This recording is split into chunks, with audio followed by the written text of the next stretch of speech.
Hey, what's up YouTube, Skybadger here, and we are back on day 25. Damn it, 26. Like it was only day 25 like an hour and 5 minutes ago, okay? I was pretty close. Okay, so day 26. We're back on day 26, and the environment in the game is still changing a lot. Although the rankings up here haven't changed, kind of the relationships between countries are. North America has returned to peace with both me and Greater Finland. The reason for this is because currently at this point, we're not actually fighting each other. Sure, it is going to happen, and we're going to end up in a bit of a pickle, but for the time being, there is no point us fighting each other because we simply can't hit each other. So, to save morale, save resources, we just return to peace, and it helps a lot. So although that war will be continued in the future, it's just been put on standby while we get some preparations done. So as you can see here, I'm nearly done with the completion of my first fleet of ships. So I'm finishing off the last two carriers now in Dublin and in Glasgow, and once they're done, I'll then arm this with the necessary components. One more interceptor, this naval bomber, tactical bomber, and I'll have two of each at the start. And then as I slowly begin to upgrade my carriers, I'll put more on there. So the reason I like to put all of my aircraft on carriers is because carriers move, and carriers can't be hit by rockets. So if they're moving, they're a hard target to hit. And I don't know if you notice, but man, look at that anti-air defense right there. 8.5 times 5, that is 40.25, I think, off the top of my head. I'm not too good at maths. And then that's, 3 battleships as well with 5, so that's another 15 on top of that. Then 8 destroyers, man. 8 times 4, that's 32.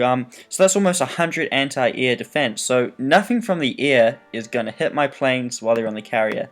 And that allows them to keep moving and not be at any risk. At the moment, my planes right here, they are not quite in range of any enemy bombers, but a few well-placed rockets. Oh yeah, they're in range of some rockets, alright. So at the moment there's 14 aircraft here, and at the moment they are on the ground, I am pretty sure.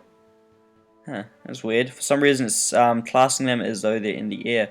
Although I'm pretty sure when they're on the ground, they only have 5 hit points. So 14 times 5 is 70, and these rockets here, it would only take 2 of them, okay, 2.5 rockets to take out that group there. So I'm just gonna, he might be my ally, but I'm just gonna send those back, okay? I don't need to lose my whole air force in 2 rockets.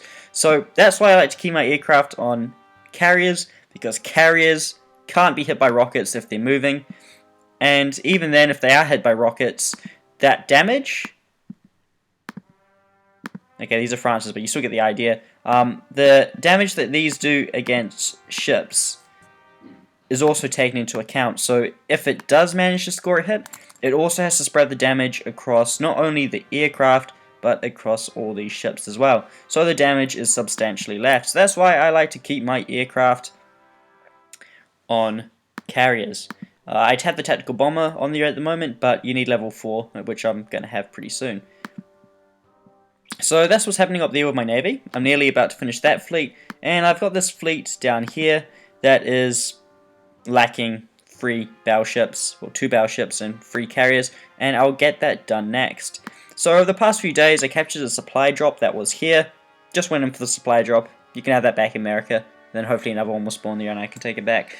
So I went and captured that for that, and now I'm sending the anti-air back on defense. Now, just a little secret, and I hope no one kills it, but this unit has been alive since the start of the game, and there's one other unit as well. So if anyone else is watching this, don't come hunting down these units. One of these units as well out of these 2 was from the start of the game as well. So it's just good to keep track of those. Out of the 19 units I started with, 2 of them are still alive. And that's really about all there is to go over today. France has contributed a lot to this wall of submarines, and that's going to offer a great defense. Now, the point of a wall of submarines is not to sink enemy ships, it's to spot them. So, although the enemy may come through, they may hit a sub and they'll get stalled on it, the point isn't to sink it. The point is to let us know that there's something coming. Because if you ever look down here at the moment, France has 6 units to defend this whole coast. That's not a good defense when you know where they're going to land. By the time a troop lands here, and you send all your troops down here, kill it, another troop could have landed up here. So if you know where they're landing, you can use a rocket defense when rockets get to level 2 to sink convoys when they hit the beach, and you can send aircraft down in preparation. So, you know, these subs ain't about sinking, they're more about spotting. Same up here as well. More about spotting than actually sinking them. The sinking goes to this mighty, fine, big group of ships here that has no absolute combat experience. So, we're also working on our wall still, and our wall's coming along nicely. I've reinforced these positions, and this is the base structure of how I want each of these positions to be held.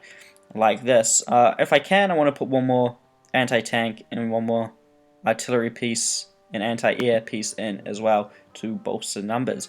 But at the moment, I'm a little bit of a stretch, and though my food economy is slowly recovering, I'm starting to produce more, I need to work on that a little bit more. So, level 5 fort, level 5 fort, level 3 upgrading to 4, and level 5 as well. I'm upgrading these as well. I'm starting to build my first forts in these areas. Now France eventually is going to start building forts in here, hopefully, and then we have a wall. Now a wall is just a deterrent. The wall is not going to stop shit. Oh, it depends how high the wall is, I guess, and if you desperately could dig a hole. But the point of the wall is, you know, just to deter an attack. And it is pretty hard to go for it. You need to concentrate a lot of force in one place. So, you know, when your enemy concentrates a lot of force in one place, it's easier to counter that.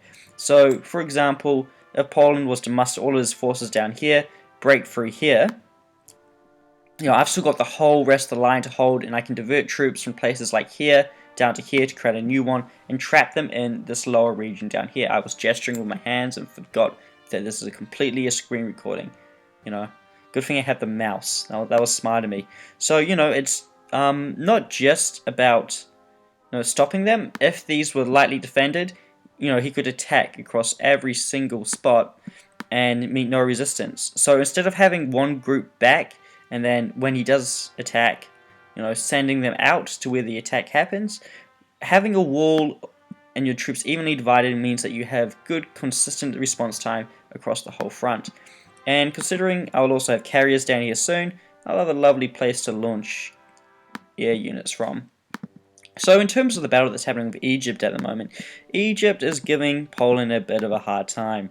I recently took this island back of Poland, and although for the time being Egypt does have the naval advantage, I don't see that last long. Like, even this group of troops here is going to be enough to tip the tide.